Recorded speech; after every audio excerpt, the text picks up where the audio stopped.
Hey homies, this is Sarah. And I'm Ashley. And this is Hometown Homicide.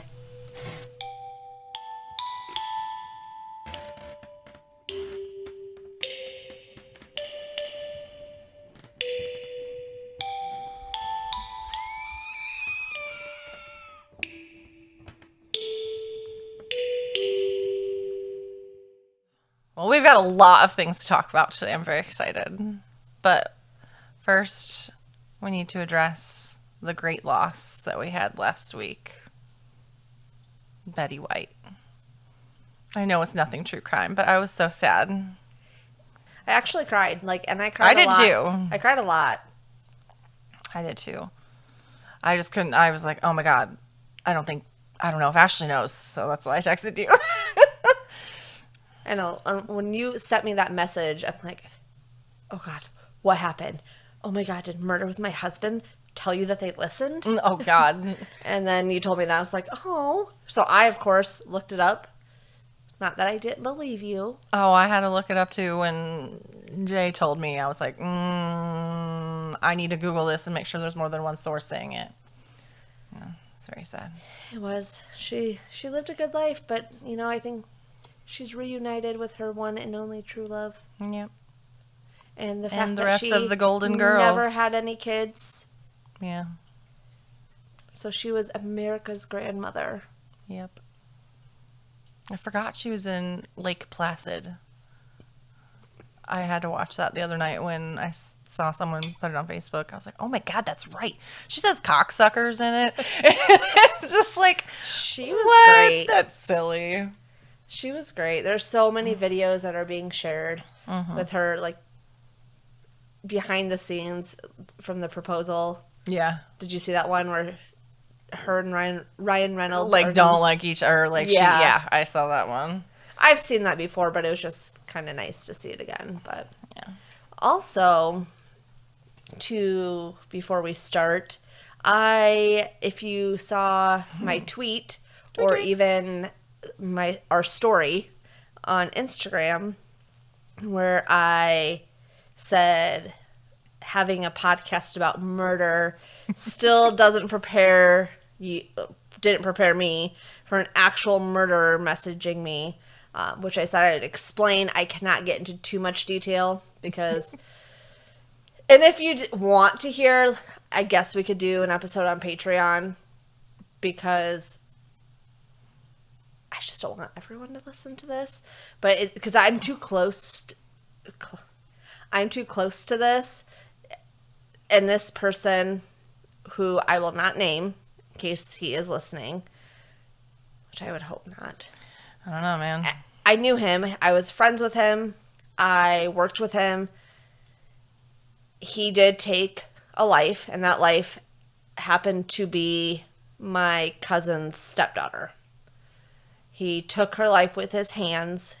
He was only convicted for 5 years, which is ridiculous. The whole situation, the trial is public. It was public. The news was there every single day. They live tweeted it. If I find something, I will tweet it out so you can see. I don't want to, again, say his name. Yeah.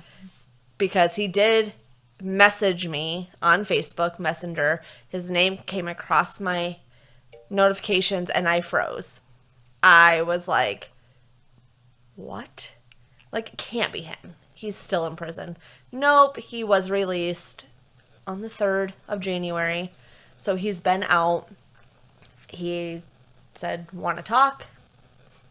It took a while to respond because I didn't know what to say. Oh, you did respond, though? I did. All I said was, about what? Aren't you still locked up? He responded saying, I'll take that as a no. Take care. Blocked me. Fine. I mean, I never want to talk to you again. Right. I mean, you were my friend, but you took a life. You took 2 little girls' mother away from them. You've caused a lot of heartache on my family. Yeah. I don't feel comfortable with him being out. He is a very, very aggressive person. He used to tell me how he would get in fights all the time at the bar, and I have my own opinions about this person, and I feel like I would put my opinion into it too much just because of the trauma he caused my family, what I witnessed. And I was there the day that he was sentenced in the courtroom. I mean, it was good he got sentenced to the full amount, but the fact that it was max was 5 years. He didn't even serve a full 5, though, He did didn't, no. It was only like, what, 2.5 or something? Someone had put on Facebook that he served... It was like 800 and some days or something. Yeah, I saw that. And the balls that he had to reach out to me. Yeah. Well, I almost wondered if it was some sick, twisted thing in his head, like, if he looked you up, does he know that you're doing this podcast stuff? And he's like, hey, maybe she would want to talk. I don't know. It was a brand new account because it said the Facebook account was new. I suppose that's true. And it was just weird that he didn't say, oh, hey, how are you? Or, something like that. It just want to talk. Yeah. And my Facebook isn't going to show him anything about this podcast at all. Like, my personal Facebook is pretty private. Even if you went to my Instagram, like, I'll put stuff on my stories, but I don't put anything. I don't know. I just don't want anyone to be like, oh, by the way, she has a podcast about murder. And, you're a murderer. You murdered someone. You should hit her up. So when that whole thing happened, it was like, part of me, I was not surprised, but I was pissed because of who he did it to. Yeah. And then listening to the trial and the prosecution, all that stuff. And he lied and changed his story so many times. And the fact that he would leave and come back and leave, like, he could have just left it alone because she didn't want anything to do with him. And he kept going back, and then he was like, did what he did. And then he left again. If enough people want to hear it, we will do a special on Patreon. That's the only place I feel comfortable doing it. Because if he wants to pay to listen to it, so be it. But we'll take your money.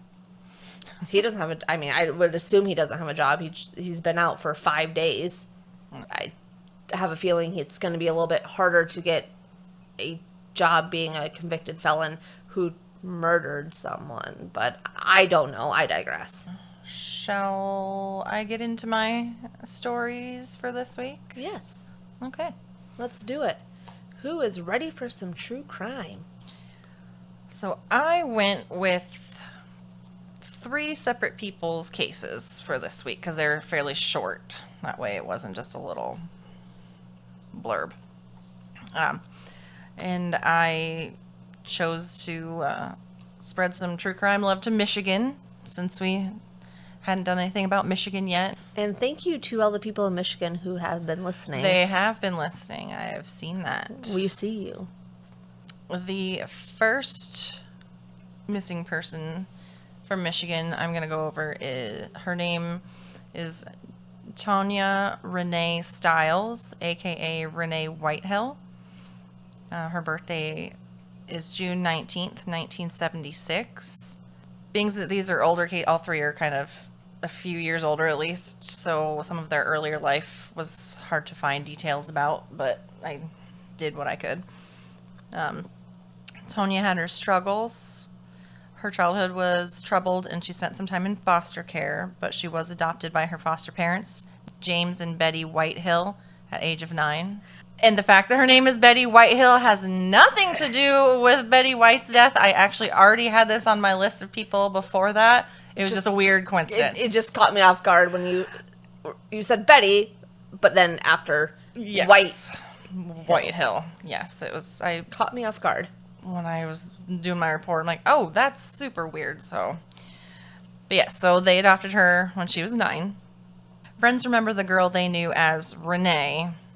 So different people at different times in her life either called her Tonya or Renee. But remembered her as a loud smartass who was blunt, hilarious, and always game for a party. They laughed. Sounds like me. I'm loud. They laughed about freezing bras, sneaking cigarettes, and streaking at a birthday party. And then one friend even remembered that Renee got into some trouble for ending an essay in school with a line from the Beastie Boys. You have to fight for your right to party. I think that's pretty fabulous. She did graduate high school in 1995. She was approximately 18 when she and Lee Gorzen had their son Nathan. She later met and married a man named Jason Stiles, and they had a daughter named Ayla. Jason and Tonya did divorce in 2009, but they seem to have a good relationship. It mentions both children and both of the fathers seem to be able to work together and stuff. Nathan was 16 and Ayla was 8 or 9. There was conflicting information when their mother vanished. Tonya was 34 years old when she was last seen at her home on Orban Road in Grass Lake, Michigan on November 18th, 2010 at 8:45 p.m. She lived with her boyfriend, Scott Cassidy, and a male roommate at the time that was never named in my research. The roommate said he fell asleep on the couch for about an hour, and when he woke up, she was gone. There was no note. None of her belongings were missing. Nothing like that. She didn't own a vehicle, and she didn't have a cell phone. It was her boyfriend, Scott, that reported her missing to authorities, and it was said that she and Scott did argue on the night of her disappearance. I'm not sure if he admitted that or if the roommate said that. 6 days after Tonya went missing, so on November 24th, Scott was arrested and charged with auto theft. He allegedly stole a van from a security company in Jackson, Michigan called Comtronics. And he was already on probation for weapons and drug-related offenses. Scott was also convicted in 1997 for a home invasion. Oh, okay. He was interviewed about her disappearance, but, quote, no more than any boyfriend would have been in a similar situation. So they didn't have super eyes on him, just did the typical questioning. I guess police did want to look further into it just because it was a fresh investigation. But a little over a week after he was arrested, while he was in custody from the auto theft, Scott Cassidy hung himself in his jail cell. He left a note titled his last will and testament, and also in it, he claimed to have had nothing to do with Tonia Stiles' disappearance, writing, "I hope you are okay wherever you are. I love you." Okay. And he also, in the letter, expressed his dislike for Tonia's parents, James and Betty. And then had also said something good about her children, saying they were beautiful. Okay. But why take your own life if you have nothing to do with it? And you're just arrested for stealing a vehicle? Yeah, right. I thought that was an extreme reaction to the thing as well. Yeah. Lisa G. Cram, a detective at the time of the occurrence, said in 2011, "I feel like we lost any chance of getting any unanswered questions answered at that point." So obviously, they had been living together, I believe it said a year and a half. They were clearly together a while and close and would know maybe like ins and outs or enemies or anything like that. And they're always the first one to be looked at. Be a suspect, but they didn't really... Hardly had a chance to. So. Although Tonya had been dissatisfied with her life and had talked about leaving, which was said by a couple people, including her ex-husband Jason, her loved ones don't believe she would have abandoned her children. That ex-husband Jason was quoted as saying she always talked about leaving, but friends and family agree with police that she probably met with foul play. Jason also was quoted as saying he didn't believe I'm assuming he meant the police, didn't look into it as much as they could have.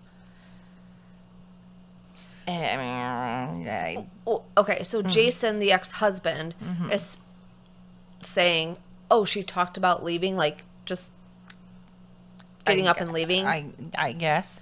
She didn't have a job at the time, so, it would be easier to leave, but when you have two smaller children, Nathan wasn't super small, but two children, that friends and family all said that she loved very much. It would be strange for her to just walk away. It was reported also that she had an alcohol problem in the past, but had reportedly been sober at the time of her disappearance for quite some time. So hopefully, it wasn't some fall off the wagon type Right. bender deal. On the 7-year anniversary of Tonia's disappearance, friends and family held a memorial service. Red roses sat on a table surrounded by candles.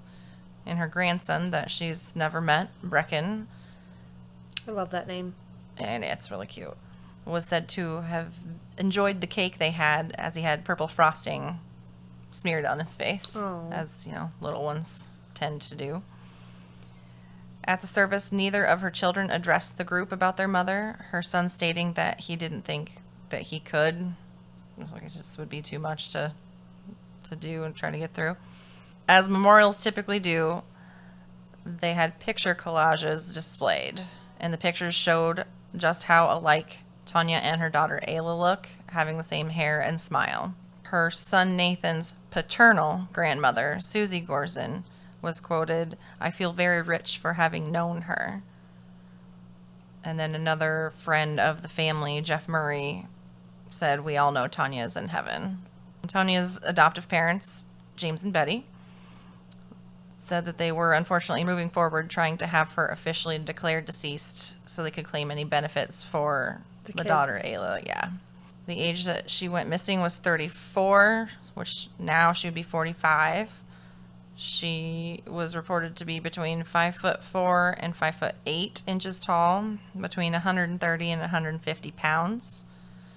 She's a Caucasian female, blonde hair or strawberry blonde, and brown or blue eyes. I'm not thrilled with that, but I found different reports with that. Did they not know what color her eyes were? I'm not sure. And I mean, honestly, the pictures that you can find, it's kind of hard to tell. They could be kind of dark, like Are they one hazel? kind of blue. Maybe hazel would be a good call. Because I feel like having blue eyes or having brown eyes are two completely different things. Like, I have blue eyes. Mm-hmm. Mine never look brown, but, maybe if they're hazel, They could get some hints of brown in it. depending how the lights hit. Yeah, and what stuff. she was wearing. Yeah, I was looking, I'm like, one says this and one says that, and those are two very different things. Mm-hmm. But she also has an inch-long scar on her leg, a birthmark on her upper lip, and a tribal art tattoo covering her entire back for, distinctive markings. Her ears are pierced. Another thing they listed just for, and she may go by the name of Renee Whitehill. They do periodic searches of woods and things in the area, and after one of these said searches, one of the volunteers said, "I'd say we did a damn good job. No results other than Renee bringing us all together to come back to reality. Life is tough. So is walking in the woods. We push on, even when we feel the burn, and that's because we have hope. I believe we are making a difference, because what we did this weekend gave those who couldn't attend hope as well. Hope is contagious, and we will find her, even if it takes us forever." I hope they do. I know. At least some closure.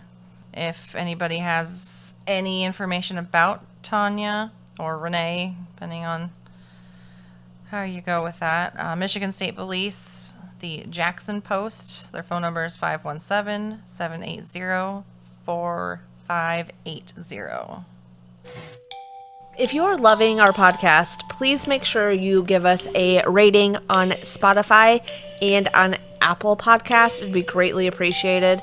Let us know what you think by hitting that 5 stars. Thank you. Have a good day. The second case I'm going to go over. In 1978, Mavis Klaus had her 7th child, 7th of 10.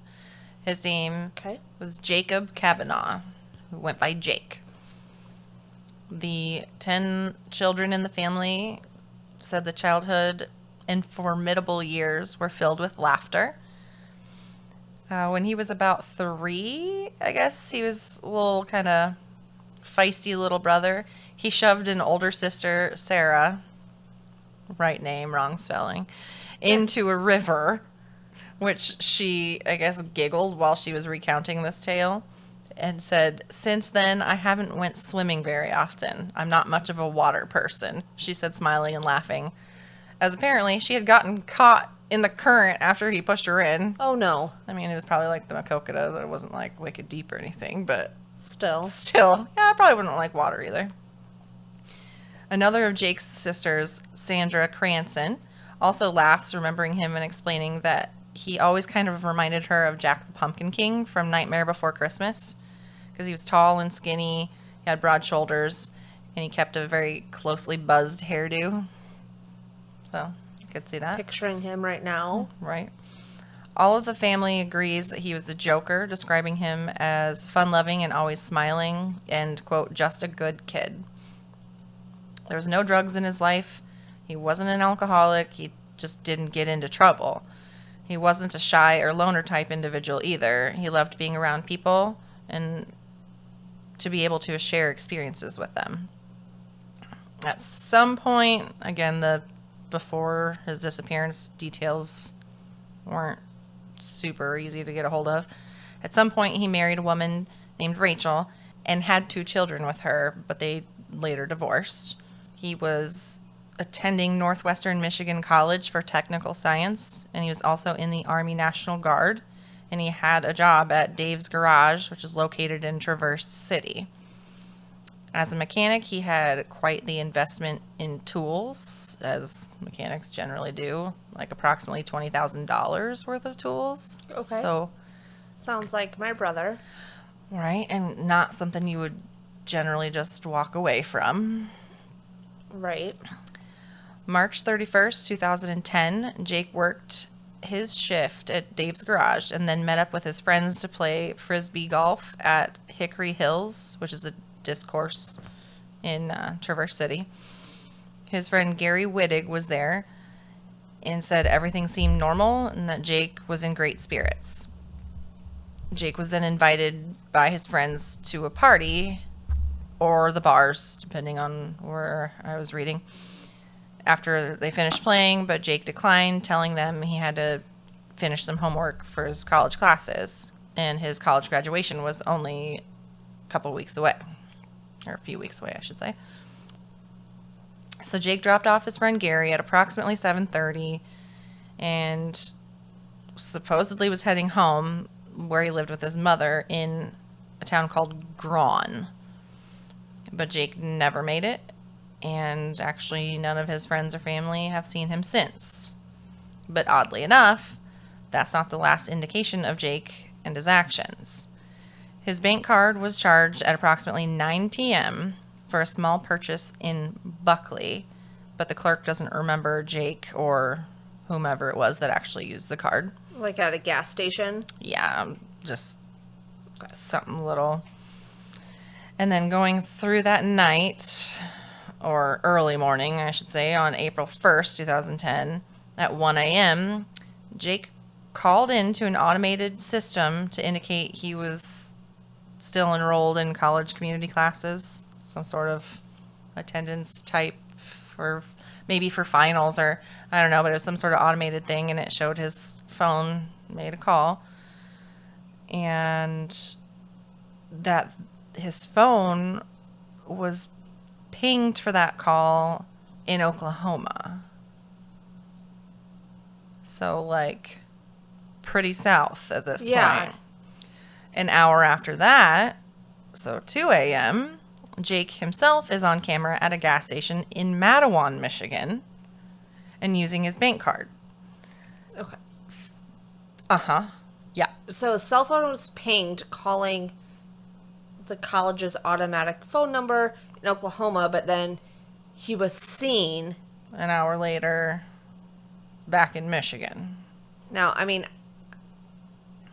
I don't know how far that is, but I'm assuming it's more than an hour. I didn't map it, and I should have. I mapped some other things, but I was like, what the hell?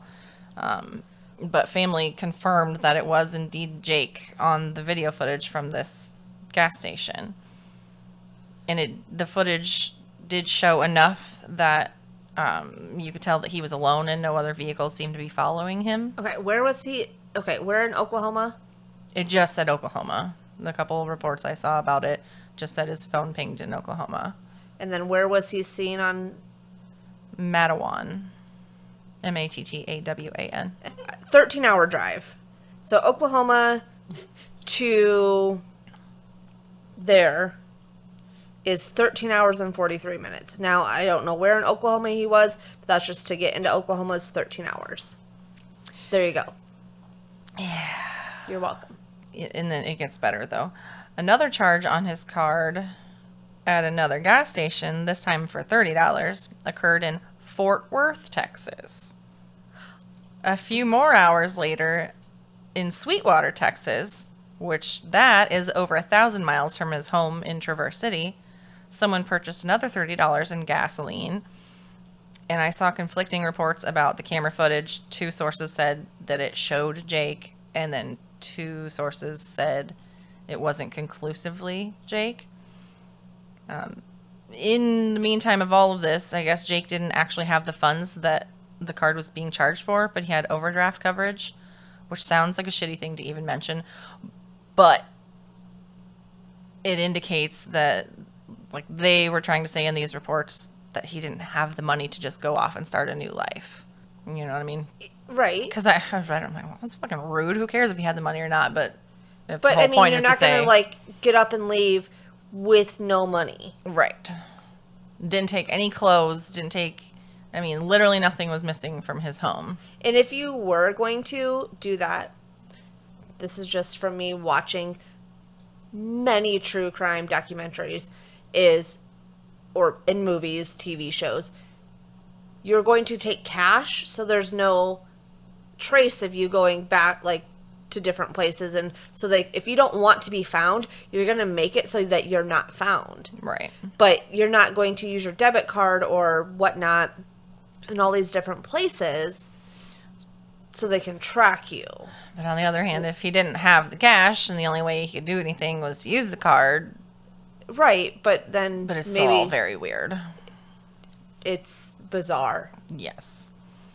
The only link to Texas that any of his family or friends could speak of is that one of his brothers was stationed in Fort Hood. Just past 12 a.m. on April 2nd, so he went missing 7:30. Well, the last person saw him 7:30 on March 31st, so a little over a full day later. Right? Yeah. A week. You said April 2nd. Oh, 2nd. I thought you said 7th. Oh, no, 2nd. Just past midnight on April 2nd. Jake's license plate was ran by an officer in Hollister, Missouri. It didn't say what for. He's all over the place. And then about 3 a.m., a Washington County Sheriff's Department deputy in Arkansas also ran his plate number. He saw Jake's car parked at a Brentwood rest area along US 71 with Jake, ? Or at least someone sleeping inside. I mean, I guess it ran it. Car wasn't stolen. Called it good. And let him be. And he wasn't reported missing at this point?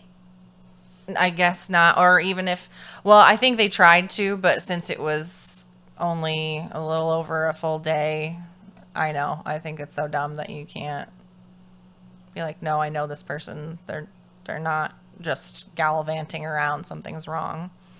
Which, I know this is not, like, the same, but the fact that Amazon has not reached out or tried to put out a missing report for me, since I have not bought anything in 8 days. I was like, what the hell is happening?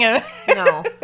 I have not bought anything from Amazon in 8 days, and I buy something from Amazon every day. I find something, I'm like, oh, I need that. And 2022 goals, not resolution, goals. I'm not buying stuff I don't need. I'm not doing any spending online. Don't you think Amazon's like, hey, this is weird. We haven't heard from her in 8 days. Nothing. Not a phone call. Nothing. Rude. Heartless. So where is Jake Cabinaw? One police theory is that he up and left his life for Texas or Mexico, but none of his family or friends believe that to be the case. He apparently loved his job. I mean, $20,000 worth of tools. You gotta love being a mechanic. And also, he's almost done with school. Right, I know.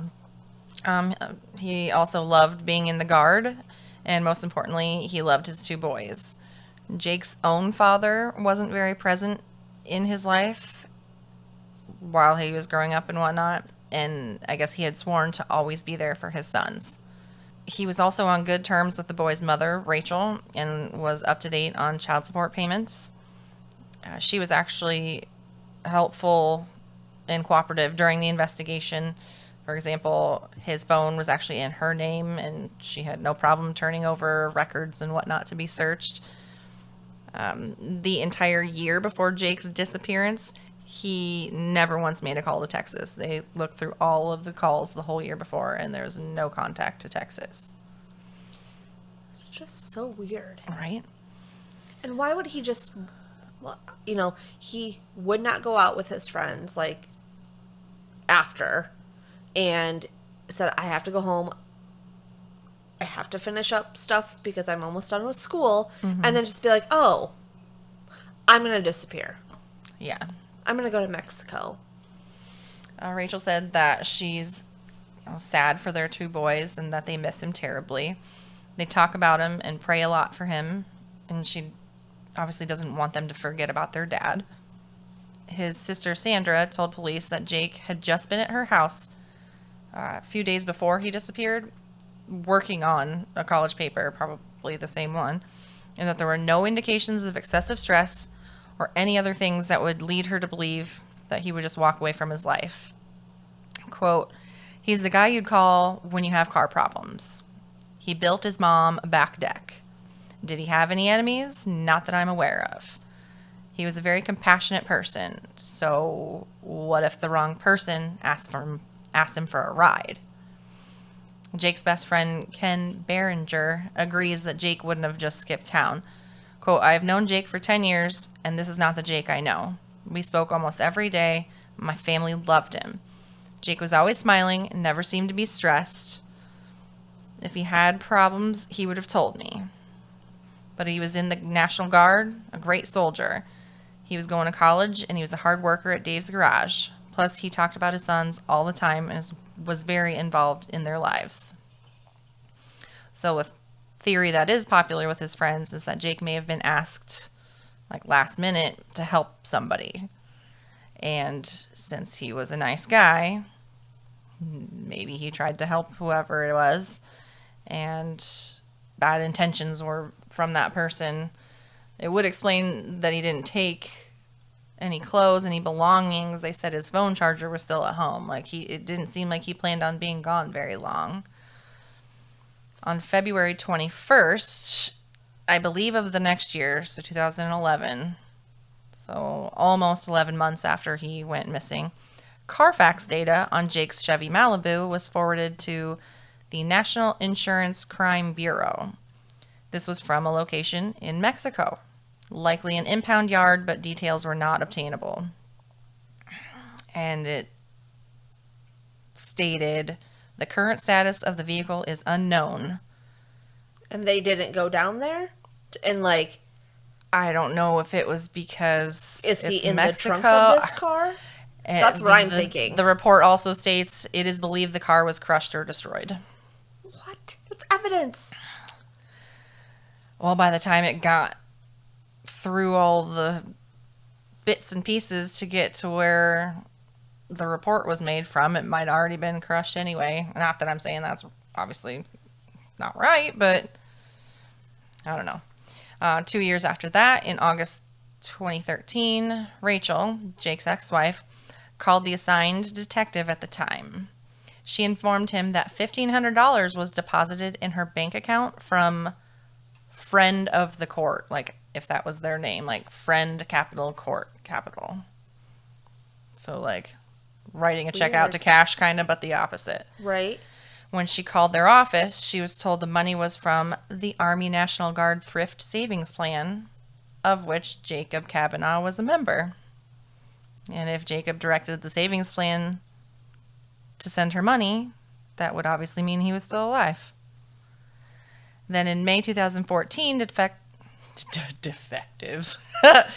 detectives learned that someone had filed a 2013 Michigan tax return in Jacob Cavanaugh's name. The detectives sent a search warrant to the state's Treasury Department to figure that out.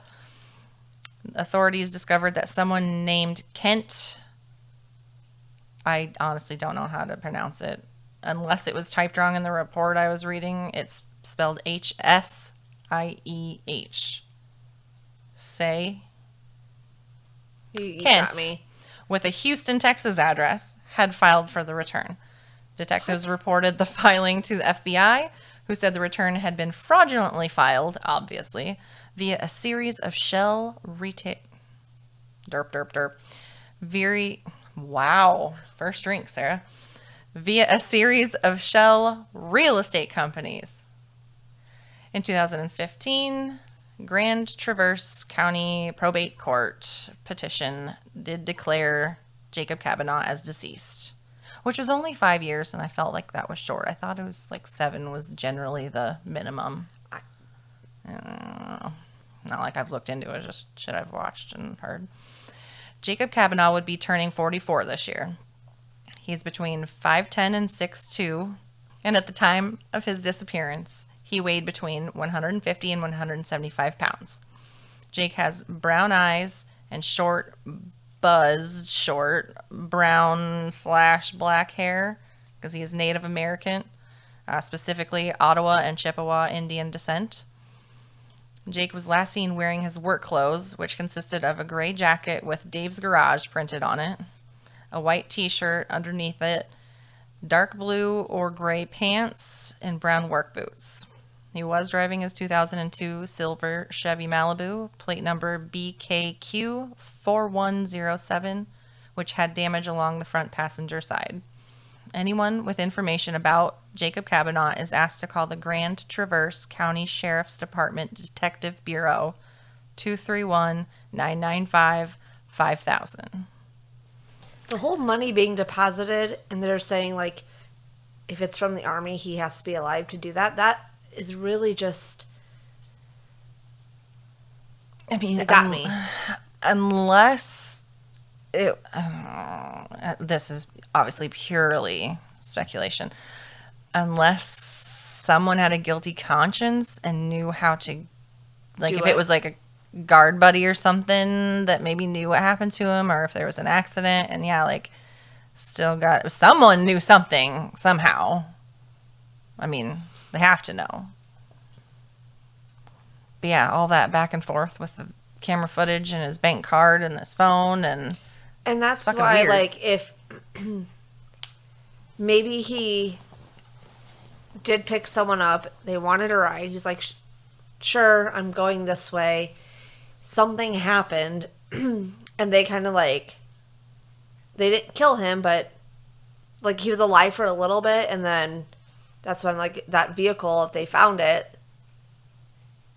is he in the trunk? Yeah, I would hope not. Very strange. That is strange. Okay, so the third and final missing person for today's episode, Robert Allen Dale Jr., or Bob, was born on November 3rd, 1962. Information about his childhood and adult life before his disappearance was fairly scarce until I found the Facebook page dedicated to him, titled Find Bob Dale. And I told you weeks ago I had messaged them saying I was going to do a thing on here, and they were like, okay, cool. And then earlier this week I sent them another message, and I said, hey, just so you know, the time has come, basically. Next week's episode will have information about Bob on it. Like, is there anything you could tell me about his childhood or anything? So they actually offered to call me. So I actually got to talk to... Oh, cool. Yes, I got to talk to... I know, I didn't tell you. I got to talk to one of his brothers and Scott and Scott's wife, Kathy, on the phone. the other night. So Bob was the first. Go ahead. I hate to interrupt you, You but good. since you did, or put something out on Facebook and Instagram, I did search on Twitter for Bob Dale missing, and I cannot find anything besides like no one's talking about it on Twitter. So I don't know if that's like a missing, like something that they could also do. There's been some news channels that mentioned this in 2014. Okay. And the last one was August of 2021. There's not even 10 tweets about it. Yeah. With there not being anything on Twitter, hopefully we can drum up some conversations, is Right. what I'm trying to say.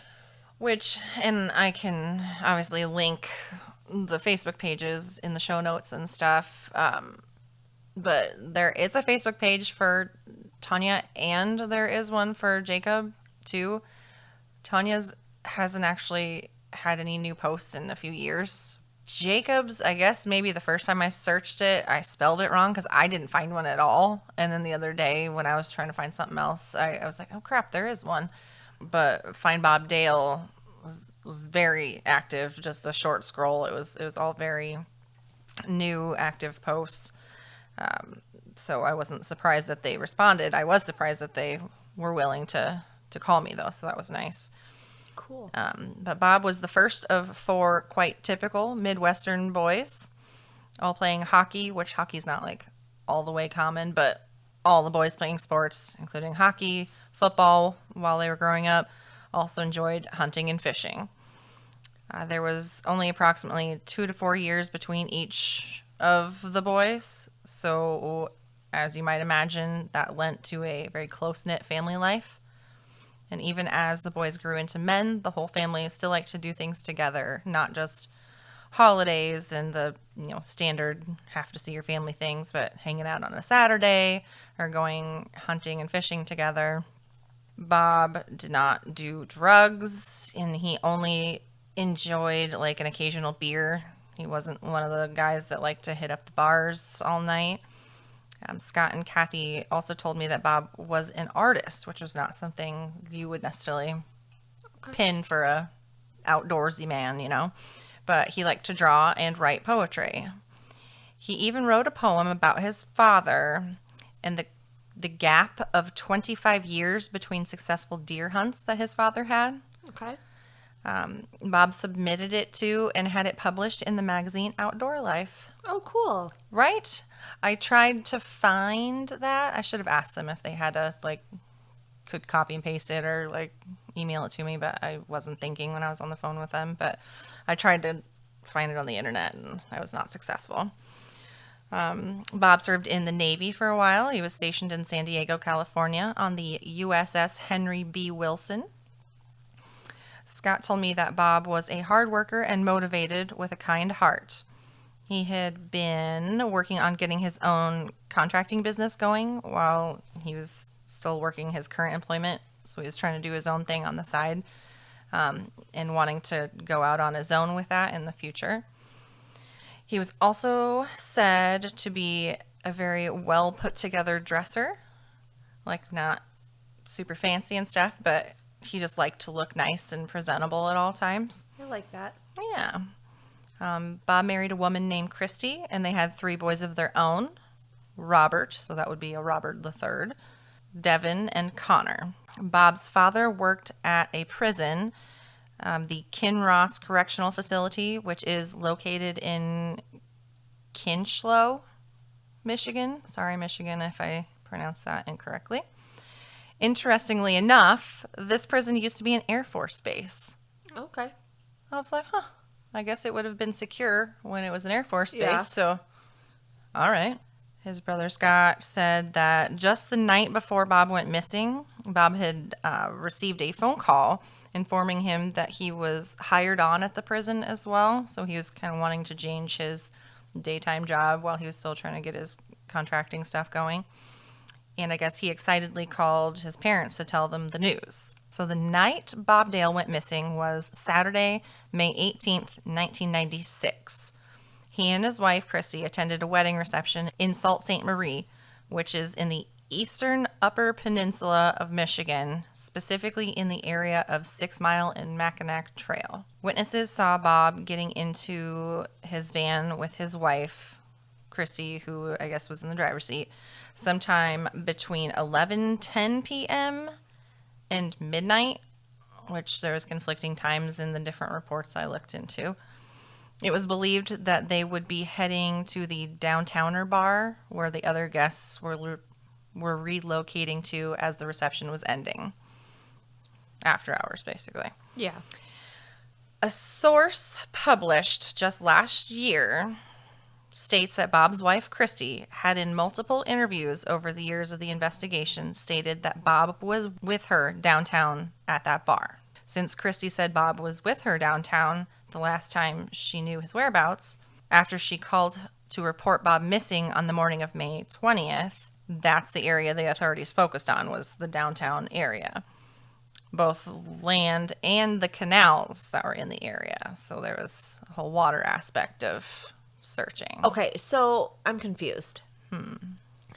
The wedding reception was The 18th. the 18th. Yes. So what happened on the 19th? For a day and a half before she called it in. Yeah, I don't know.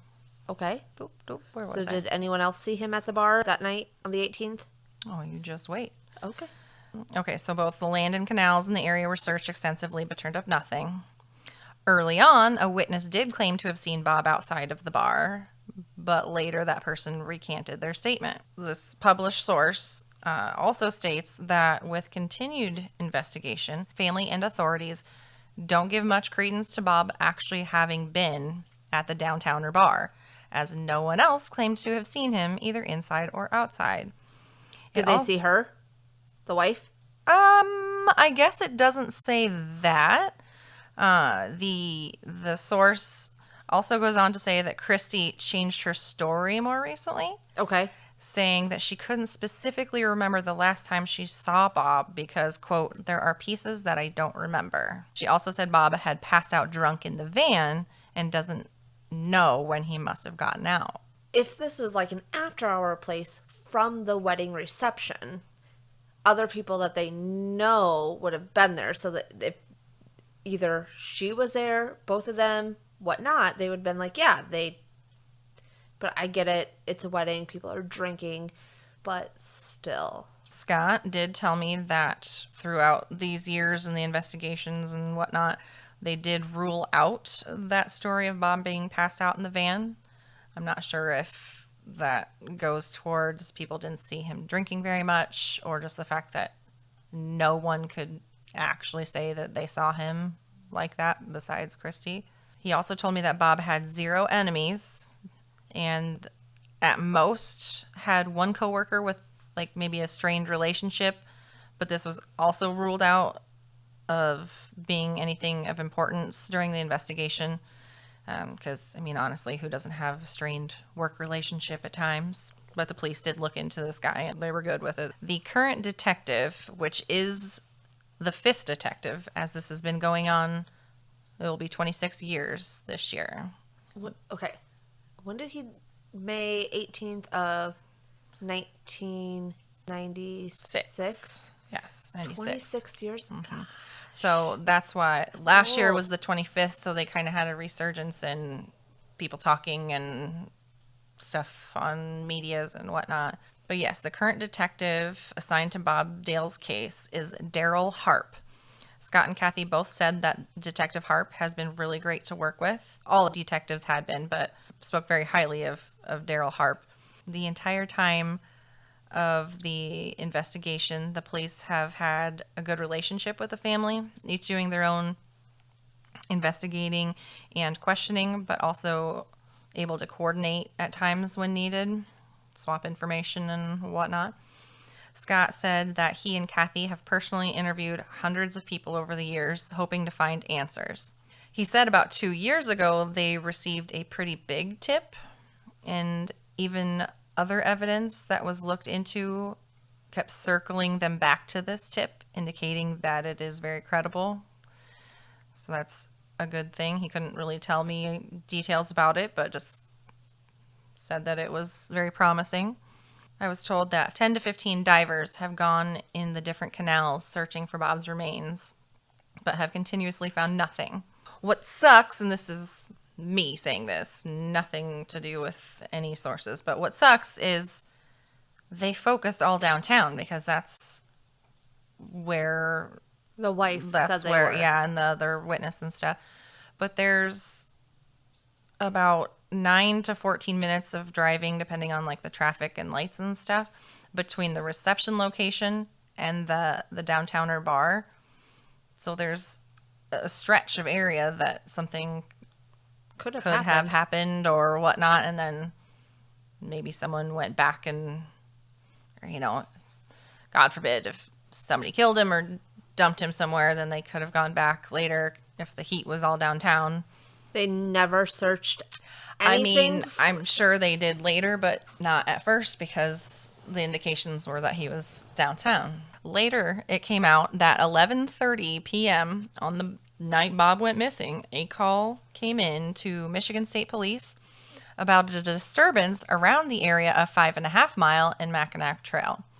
The caller stated that he heard a male and female arguing. This wasn't originally included in Bob's case file as there was no one at the location by the time police responded. That could very well likely have been Bob and someone. It wasn't thought much about because there wasn't anybody when the police got there to file any reports or He wasn't anything. missing at that point. And that too. Scott told me that about 5 or 6 years after Bob's disappearance, their parents, Robert Sr. and Jeanette, bought a cemetery plot for Bob next to their own, which I couldn't say that people our age do it now, but I know real adults generally used to pre-buy their cemetery plots. Yep. Which these plots were in a cemetery near the family cabin. That way they could eventually lay him to rest with family and at a place he knew and enjoyed. Unfortunately, Bob's father passed from cancer in September of 2007, and the following May, his mother Jeanette passed from cancer as well. Scott and Kathy both said that Bob's disappearance and the stress of everything, the situation, definitely wore on them, as it would anyone, but probably make them weaker than they would have been in other circumstances. So now Bob's parents lay side by side, waiting to welcome their oldest son back to them. But for now, Scott, Kathy, and other of Bob's family members, including Scott and Kathy's oldest daughter, will continue to search for answers, and hopefully we'll soon be able to bring Bob home. Robert Bob Allendale Jr. is described as 5 foot 7 inches tall, weighing approximately 170 pounds, with brown hair and brown eyes, dimples, and sporting a thick dark mustache. He was last seen wearing a bright yellow polo shirt, black dress slacks, and deck shoes that may have had lug soles, which is like a bulky kind of sole. Okay. If you know anything about Bob's disappearance, or if you were the caller that night that reported the couple arguing or know something about those circumstances, please contact Sault Ste. Marie Police Department 906-632-3344. I have a question about Christy, the wife. Mm-hmm. Nothing? That most recent article that I saw from last year that I cited a couple times earlier, the writer of that article said that they reached out for her for comment and she never replied. She's still in the general area, so it's all their boys and the rest of the family is all in the still same general area. She was the last person to see him. I hate to say it, and I don't want to point fingers, but it points to her. Well, I've said it before. It's first typically the spouse. So Well, the fact that people from the reception saw him in the vehicle with her and she was driving, and then 2 days later, or a day and a half later, she reports him missing. It took her that long. Well, and I don't know if she tried to call ahead of that, but I know a lot of times it seems like the police of any place doesn't want to take a missing persons report until it's X amount of hours later. I get that, but if she's not talking about it, I don't know. It's just... I did find it strange, personally, that she wasn't involved with, like, the Facebook page. You know, if my husband went missing, I would like if they be on were it at the bar and, like, together, she was talking to someone, turned around, and he was gone, I would be very, like, if I were her, where's my husband? Who, yeah, like, oh, did you see Bob? Where did Bob go? Like, right. Yeah. Doesn't sound like that's the case. Je ne sais. There was some aerial view maps. Not super far. Roads, woods, but not uninhabited, if that makes sense. Okay. And they didn't search any of that. Well, they were told he was downtown, so that's where they looked. And then they looked in the canals and all that. And he's a grandpa now. I think by now there's 3 grandchildren. He doesn't get to know. Well, I hope people come forward if they have any information, honestly. Special thank you to Scott and Kathy for speaking with me the other night. That was an honor. So thank you for that. Yes, awesome. And I did not realize until now that your hat says "Stay Weird." Is that from Morbid? They say keep it weird. Oh. I just was looking for patches because I bought the hat and the patch separately and ironed it on. Yeah. Awesome. Well, anyways, again, if you are listening and you like what you hear, please make sure to leave us a review, whether it's on Apple or Spotify or both, if you could. It'd be greatly appreciated. We did hit our first milestone this week. We hit 500 downloads, but we are past that now. So thank you so much for everyone who has listened. Make sure to follow us on Instagram and TikTok at Hometown Homicide Podcast. And on Facebook at Hometown Homicide Podcast, because we did that this week. That's a thing. Also, Twitter at Oat Murder. I've been tweeting quite a bit lately, so that's where you'll find some updates, is on Twitter at Oat Murder. And sometimes it'll just be silly true crime memes or facts or whatnot on Instagram or Twitter. But we do appreciate all of your support. We do like to have open conversations, so comment, let us know what you think. You can support us if you would like to better and further the show by going to our Patreon at patreon.com/Hometown Homicide Podcast, which brings me to a point that we got our first patron that, as promised, on the level she paid for, she gets a shout out. Now it's my turn. I'm doing all kinds of hand motions. So shout out to Cassie Jones. Casey Jones. It's a Casey Jones. It's a big shout out to her as our first patron. Love ya. Thank you. Love ya. And again, if you want to hear the full story of what I mentioned earlier, it will be a Patreon exclusive. I will find some articles, because I actually did search on Twitter and found some. I'll retweet them so you can kind of get a gist. But if you want the story on that, it will be a Patreon exclusive.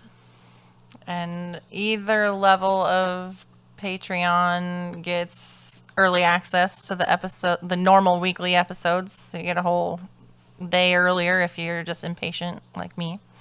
And then the higher level that lovely Casey Jones contributed to, she'll get at least one bonus episode a month, which will be the Hometown Homicide Happy Hour, which we need to discuss doing that, because we need to get that going. Yes. And if we can send out maybe like a small merch item. Yeah, I need to talk to Tracy and find out how our stickers are coming. But I talked to him and I was like, make us stickers. So, yeah, we'll get some little thank you stickers sent out.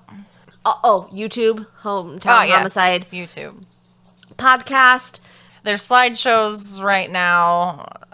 We do our best to get them out the same time that the episodes, like the audio episodes, are released. But sometimes I'm behind on that because it takes a while. So Even if it's a like, a comment, a share, a follow, it still helps support us. If you and it's exciting. It is 'cause exciting. Every time we're both getting all these notifications like, oh, did you see this? Oh, did you see that? Yes, it's very exciting. But all right, folks, we thank you for listening and thank you for your support. Remember, we want to tell stories to you and not about you, so stay safe. And this was Hometown Homicide.